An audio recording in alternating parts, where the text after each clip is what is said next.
매일 성경 묵상을 돕는 해설 가이드입니다. 안녕하세요, 묵상코치입니다. 함께 읽고 나눌 말씀은 마가복음 9장 2절에서 13절까지 말씀입니다. 오늘 묵상 본문은 예수님께서 세 제자를 데리고 산으로 올라가신 후 영광스러운 모습으로 변하시고 모세, 엘리야를 만나는 모습을 보여주고 있는 본문입니다. 예수님은 인자가 앞으로 고난받고 죽음까지 이르게 될 것을 처음으로 가르치신 후에 세 제자만을 데리고 엿새 후 높은 산으로 이동하십니다. 2절에서 8절입니다. 엿새 후에 예수께서 베드로와 야고보와 요한을 데리시고 따로 높은 산에 올라가셨더니 그들 앞에서 변형되사 그 옷이 강체가 나며 세상에서 빨래하는 자가 그렇게 희게할 수 없을 만큼 매우 희어졌더라. 이에 엘리야가 모세와 함께 그들에게 나타나 예수와 더불어 말하거늘 베드로가 예수께 고하되 랍비여 우리가 여기 있는 것이 좋사오니 우리가 초막 셋을 짓되 하나는 주를 위하여 하나는 모세를 위하여 하나는 엘리야를 위하여 하사이다 하니 이는 그들이 몹시 무서워하므로 그가 무슨 말을 할지 알지 못함이더라. 마침 구름이 와서 그들을 덮으며 구름 속에서 소리가 나되 이는 내 사랑하는 아들이니 너희는 그의 말을 들으라 하는지라.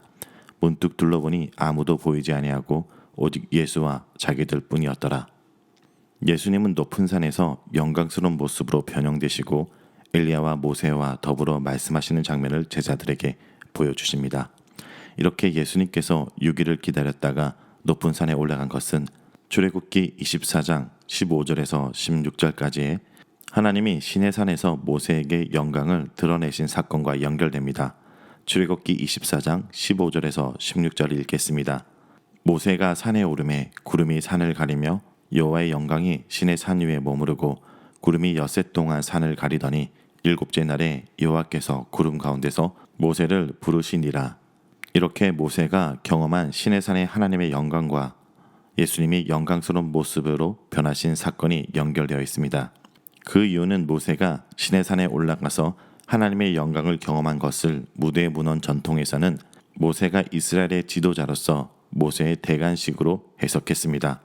그래서 마가복음은 예수님의 변화산 사건을 통해서 예수님이 왕으로 등극하신 것으로 보여주는 데 강조점이 있습니다.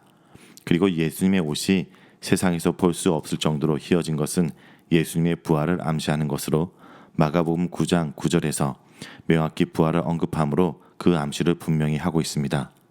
고난받을 왕이지만 마지막에 부활의 영광을 기다리고 있는 것입니다. 또 예수님께서 모세와 엘리야와 대화를 나누십니다. 먼저 이것은 구약에서 율법을 대표하는 모세, 선지자를 대표하는 엘리야가 등장하므로 하나님의 말씀의 성취를 보여주시는 것입니다.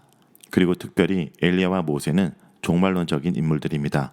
신명기 18장 15절을 근거로 이스라엘을 이집트에서 구출한 모세와 같은 선지자가 종말에 다시 나타나 이스라엘을 다시 한번 해방시킬 것을 사람들은 기대하고 있었습니다. 또 말라기 4장 4절에서 6절을 근거로 엘리야도 종말에 나타나 하나님의 마지막 구원을 준비할 것으로 예언되었던 것입니다. 그래서 높은 산에서 모세와 엘리야가 예수님과 같이 등장했다는 것은 하나님이 예정한 시간이 찼다라는 것을 보여주는 것입니다. 자, 그런데 여기서 제자들이 이 상황을 제대로 이해하지 못하고 있음이 드러납니다. 먼저 엿새 전 예수를 그리스도로 고백했던 베드로는 변환된 예수님을 보고 랍비여라고 부릅니다. 그리고 초막 셋을 짓자고 제안합니다. 베드로가 초막 셋을 짓기 원했던 이유를 정확히 본문은 말하고 있지 않지만 아마도 베드로는 그 놀라운 경험을 연장하기 원했던 것입니다. 초막 셋을 지어 변화산에 안주하고 싶었을지도 모릅니다. 모세가 의미하는 초막, 즉 텐트는 하나님의 임재를 상징하기 때문입니다. 그러나 베드로가 벌써 잊고 있었던 것은 예수 그리스도가 고난을 겪고 난 후에야 안식이 온다는 사실입니다. 그리고 6절에서는 베드로 자신도 무슨 말을 하고 있는지도 몰랐다고 말합니다. 베드로는 인간적인 관점에서 예수님의 정체성과 사역을 바라보고 있었던 것입니다. 이제 하나님은 겁에 질려 혼란스러운 세 제자들에게 말씀하십니다. 이는 내 사랑하는 아들이니 너희는 그의 말을 들으라. 구름이 상징하는 하나님의 임재는 이 음성이 하나님으로부터 온 것을 말합니다. 또한 이 선언은 이미 마가복음 1장 11절에서 했던 말씀입니다. 그는 하나님의 아들이지만 또한 고난받는 하나님의 종입니다. 오늘 본문에서 예수님이 아무 말도 하지 않은 것을 생각하면 그의 말을 들으라는 명령은 예수님의 고난에 관한 말씀을 듣고 순종하라는 뜻입니다. 하나님의 말씀을 들은 후 제자들은 모세와 엘리야가 사라진 것을 깨닫습니다. 마지막 고난의 길로 들어서기 위해 율법과 선지자와 나눈 대화와 준비는 모두 끝났습니다.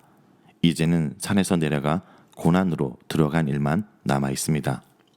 이렇게 예수님은 하산하시며 세 제자들에게 그들이 본 것을 부활 전에는 아무에게도 말하지 말 것을 엄중히 명령하십니다.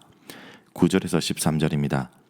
그들이 산에 내려올 때 예수께서 경고하시되 인자가 죽은 자 가운데서 살아날 때까지는 본 것을 아무에게도 이르지 말라 하시니 그들이 이 말씀을 마음에 두며 서로 문의하되 죽은 자 가운데서 살아나는 것이 무엇일까 하고 이에 예수께 묻자와 이르되 어찌하여 서기관들이 엘리야가 먼저 와야 하리라 하나이까. 이르시되 엘리야가 과연 먼저 와서 모든 것을 회복하거니와 어찌 인자에 대하여 기록하기를 많은 고난을 받고 멸시를 당하리라 하였느냐. 그러나 내가 너에게 이르노니 엘리야가 왔으되 기록된 바와 같이 사람들이 함부로 대우하였느니라 하시니라. 마가복음에서 예수님이 자신에 대한 일을 침묵하라는 명령은 이 본문에서 마지막 등장합니다. 그리고 특별히 본문에서는 이 명령이 부활 때까지만이라는 시간 제한이 주어집니다. 예수님의 정체성이 부활 때까지 비밀로 지켜져야 되는 이유가 분명해진 것입니다. 예수님이 고난을 받고 죽은 후 다시 부활하기 전까지, 그런데 예수님이 고난을 받고 죽은 후 다시 부활하기 전까지는 그의 올바른 정체성을 아는 것이 불가능하기 때문에 예수님께서 부활을 언급하자 제자들은 오해하고 혼란스러워합니다. 바로 엿새 전에 예수님이 드러내놓고 인자가 고난을 받고 죽임을 당하여 3일 만에 다시 살아날 것을 가르쳤는데도 제자들은 죽은 자 가운데서 살아난다는 것이 무엇을 가리키고 있는지 모르고 있었습니다. 그들은 전혀 예수님의 가르침을 이해하지 못한 것입니다. 그래서 제자들은 부활에 관한 이야기를 얘기하며 엘리야에 대해서 질문합니다. 그 이유는 예수님의 가르침이 예수님 자신의 부활에 초점이 맞춰져 있다는 것을 이해하지 못하고 종말 때에 있을 대규모 부활을 생각했기 때문입니다. 그 마지막 부활이 엘리야가 온 이후에 일어날 것이라는 서기관들의 가르침을 그들은 들었던 것입니다. 그들은 예수님의 말을 듣기보다 서기관들의 말을 들은 것이 분명합니다. 제자들의 질문에 대한 예수님의 답변은 다음과 같습니다. 서기관들의 기대는 옳다. 그러나 그 엘리야는 이미 왔다. 사람들은 그 엘리야를 알아보지 못했고 따라서 그에 대한 예언된 대로 그를 자기들 마음대로 대했다. 여기서 예수님이 말씀하시는 엘리야는 세례 요한입니다.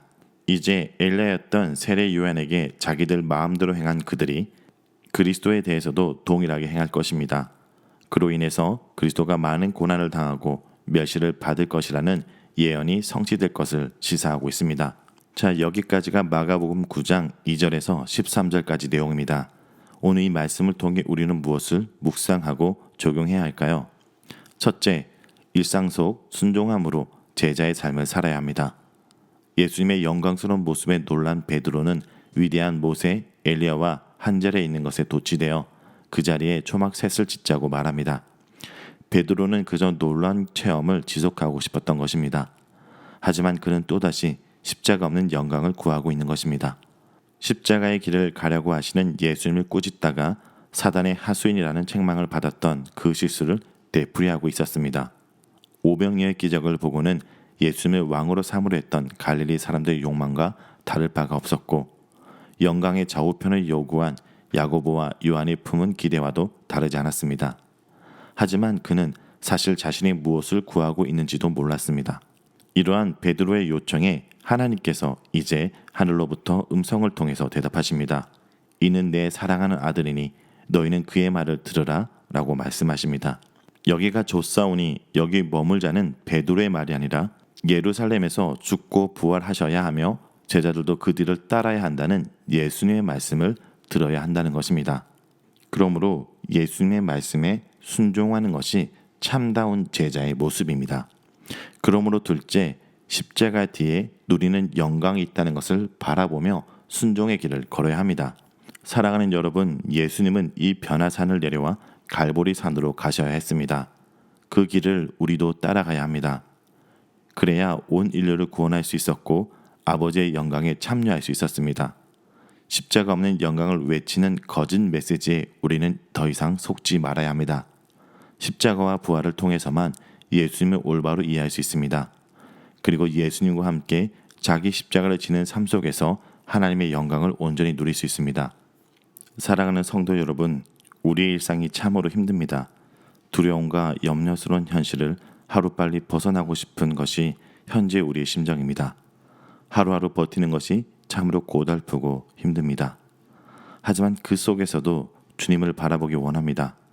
우리를 위해서 변화산에서 내려와 갈보리 산으로 오르신 주님을 쫓아서 오늘 이 현실에서 십자가를 붙들고 앞으로 나가길 원합니다. 십자가 뒤에 있는 그 영광을 바라보며 오늘도 믿음의 걸음을 걷는 성도 여러분 되길 간절히 기도드립니다.